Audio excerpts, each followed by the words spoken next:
Hello साथियों, स्वागत है आप सभी का शालू आर्ट क्लास में। तो आज जीके के कुछ क्वेश्चन लेकर आई हूँ, तो अच्छे से देखिएगा, सुनिएगा, पढ़िएगा, लिख कर देखिए, शेयर करिए। चैनल पर नए हैं सब्सक्राइब करके बेल आइकन ज़रूर दबाइए। चलिए, आज हम जातिगत जनजाति किसान मजदूर आंदोलन के बारे में कुछ क्वेश्चन पढ़ेंगे। भारत के राष्ट्रपतियों में से कौन ट्रेड यूनियन आंदोलन से संबद्ध रहा? तो कौन है? वी गिरी।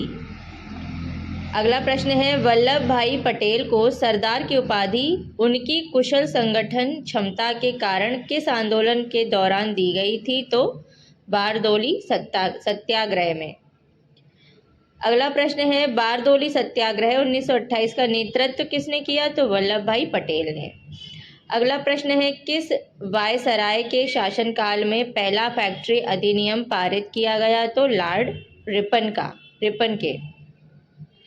किस प्रदेश में ब्रिटिश के विरुद्ध बिरसा मुंडा का संचलन रहा था? तो छोटा नागपुर के। वायकोम सत्याग्रह 1924 से 25 कहाँ चलाया गया? तो केरल में। अगला प्रश्न है, पहली बार किस कारखाना अधिनियम में बच्चों की सुरक्षा के उपाय के प्रावधान किए गए? तो भारतीय कारखाना अधिनियम 1881। अगला प्रश्न है, पहली बार किस कारखाना अधिनियम के तहत महिला मजदूरों की सुरक्षा सुनिश्चित किए गए? तो भारतीय कारखाना अधिनियम 1891। चलिए, अब अगला प्रश्न है, आधुनिक युग का मनु किसे कहा जाता है? तो B.R. अम्बेडकर को कहा जाता है। महाराष्ट्र के एक महार परिवार से संबंध रखने वाले B.R. अम्बेडकर का जन्म वस्तुतः कहाँ हुआ था? जहाँ उनके पिताजी रामजी मालोजी सूबेदार मेजर के पद पर कार्यरत थे। तो महू छावनी मध्य प्रदेश में। अगला प्रश्न है, B.R. अम्बेडकर की पढ़ाई लिखाई में किसने बड़ा सहयोग दिया? तो बड़ौदा के महाराज ने। चलिए, अगला प्रश्न है, अखिल भारतीय व्यापार संघ कांग्रेस का प्रथम अध्यक्ष कौन था? तो लाला लाजपत राय थे। 1899 से 1900 की मुंडा क्रांति का नेता कौन था? तो बिरसा मुंडा था। अखिल भारतीय किसान सभा के प्रथम सत्र की अध्यक्षता किसने की? तो स्वामी सहजानंद ने की। 1855 में संथालों ने किस अंग्रेज कमांडर को हराया? तो मेजर बरो को। अगला प्रश्न है, बंबई में अखिल भारतीय व्यापार संघ कांग्रेस की स्थापना कब हुई? तो 1920 ईस्वी में हुई। अगला प्रश्न है, मुंडाओं ने विद्रोह खड़ा किया 1895 में।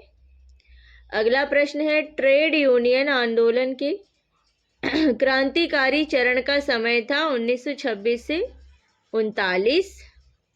अगला प्रश्न है, हो विद्रोह हुआ 1820 से 21 के दौरान। अगला प्रश्न है, 1908 के छोना नागपुर काश्त अधिनियम ने रोक लगाई बेट बेगारी पर। अगला प्रश्न है, मानव बलि प्रथा का निषेध करने के कारण अंग्रेजों के विरुद्ध विरोध करने वाली जनजाति का नाम बताएं। खोंड।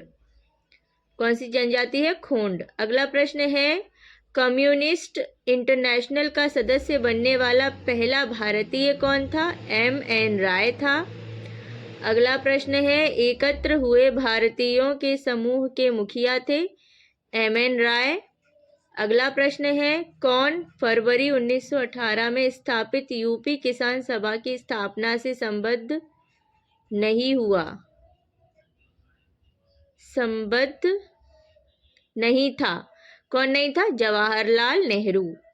अगला प्रश्न है, वर्ष 1965 में दीवानी प्रदान किए जाने के बाद ब्रिटिश सबसे पहले किस पर्वतीय जनजाति के संपर्क में आए? तो खासी। अगला प्रश्न है, सितंबर 1932 में पूना समझौता महात्मा गांधी व किसके बीच हुआ था? तो B.R. अम्बेडकर और महात्मा गांधी के बीच हुआ था।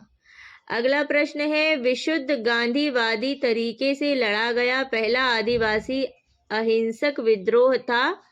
कौन सा था? ताना भगत आंदोलन। अगला प्रश्न है, महात्मा गांधी के नेतृत्व में चलाया गया चंपारण का नील सत्याग्रह जो कि 1917 में हुआ था, वह नील उत्पादक कृषकों द्वारा तिनकठिया प्रथा के विरोध में हुआ था। अगला प्रश्न है, बिरसा मुंडा का कार्यक्षेत्र कौन सा था? तो रांची था। अगला प्रश्न है, अखिल भारतीय किसान सभा सर्वप्रथम कहाँ आयोजित की गई? तो लखनऊ में।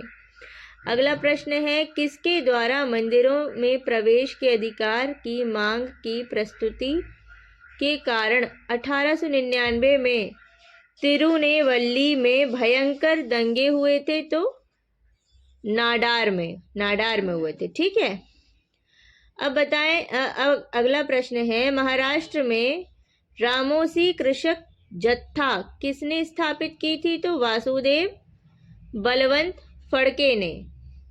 अगला प्रश्न है, अवध के एका आंदोलन का उद्देश्य था सरकार को लगान देना बंद करना।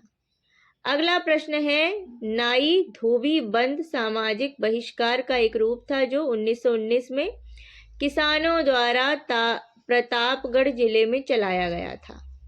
अगला प्रश्न है, छोटा नागपुर जनजाति विद्रोह कब हुआ था? 1820 में हुआ था। अगला प्रश्न है, गांधी का चंपारण सत्याग्रह किससे जुड़ा था? तो तिनकठिया से जुड़ा था। अगला प्रश्न है, उल गुलान या महाविद्रोह किससे जुड़ा था? तो बिरसा मुंडा से जुड़ा था।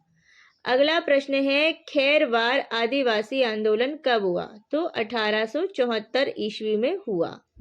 अगला प्रश्न है, मोपला आंदोलन जो 1921 में हुआ था, कहाँ हुआ था? वह मालाबार में हुआ था। अगला प्रश्न है और आज का आखिरी प्रश्न है, गुलामगिरी का लेखक कौन था? तो ज्योतिबा फुले थे। तो साथियों, इसी के साथ आज के सामान्य ज्ञान के प्रश्न खत्म होते हैं। इन्हें अच्छे से दोहराइए, पढ़िए, शेयर करिए, लाइक करिए। वीडियो जो है बार बार देखिए। चैनल पर नए हो तो सब्सक्राइब करके बेल आइकन ज़रूर दबा लीजिए। दोपहर 12 से 1 के बीच और रात में 8 से 9 के बीच लाइव आती हूँ, तो क्लास ज़रूर अटेंड करें। Take care and bye bye.